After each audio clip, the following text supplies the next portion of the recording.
अनाथों को नौकरी, शिक्षा में 1% आरक्षण देने के साथ साथ आयु की प्रतिपूर्ति, परीक्षा शुल्क, शिक्षा के तहत छात्रवृत्ति, ट्यूशन फीस में अनुसूचित जाति के अनुसार छूट देने का महत्वपूर्ण निर्णय लिया गया है।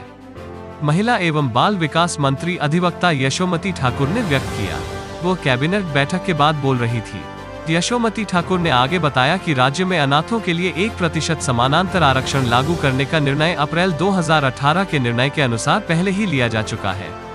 अनाथों की परिभाषा में सुधार करने का निर्णय लिया गया क्योंकि अलग अलग मामलों में एक ही न्याय लाना संभव नहीं है, जैसे कि बच्चे जिन्होंने माता पिता दोनों को खो दिया है।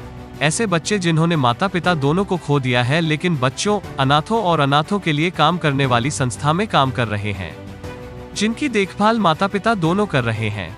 चूंकि विभिन्न मामलों में एक ही निर्णय देना उचित नहीं है, इसलिए अनाथों की परिभाषा को 3 श्रेणियों अर्थात बी और सी में बदलने का निर्णय लिया गया है।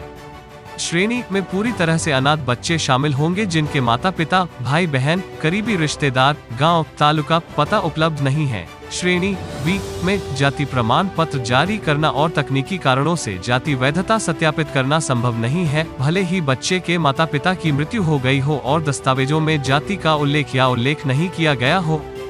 हालांकि इसमें वे बच्चे शामिल होंगे जिन्हें बच्चों के लिए काम करने वाले किसी संस्थान या अनाथालय में पाला गया है। श्रेणी सी में वे बच्चे शामिल होंगे जिनके माता पिता की मृत्यु 18 वर्ष की आयु से पहले हो गई है, लेकिन जिनके अन्य रिश्तेदार, विशेष रूप से पिता, अभी भी जीवित हैं और रिश्तेदार ने बच्चे की देखभाल की है और उन्हें जाति के बारे में जानकारी है। ए और बी श्रेणी के बच्चों को रोजगार में रियायतें, शिक्षा में आरक्षण और शिक्षा के तहत छात्रवृत्ति, ट्यूशन फीस की प्रतिपूर्ति करने का निर्णय लिया गया है। आरक्षण को लागू करते हुए रिक्त पदों के स्थान पर रिक्त पदों को भरने का निर्णय लिया गया है। इस आरक्षण की राशि कुल संवर्ग संख्या के 1% से अधिक नहीं होगी। सी श्रेणी के बच्चे रोजगार में आरक्षण के अधीन नहीं होंगे, लेकिन शिक्षा में आरक्षण के साथ साथ शिक्षा के तहत छात्रवृत्ति, ट्यूशन फीस की प्रतिपूर्ति जैसी रियायतें भी प्राप्त होंगी। तीनों श्रेणियों के अनाथों को अनुसूचित जाति के अनुसार आयु, शिक्षण शुल्क और परीक्षा शुल्क में छूट दी जाएगी।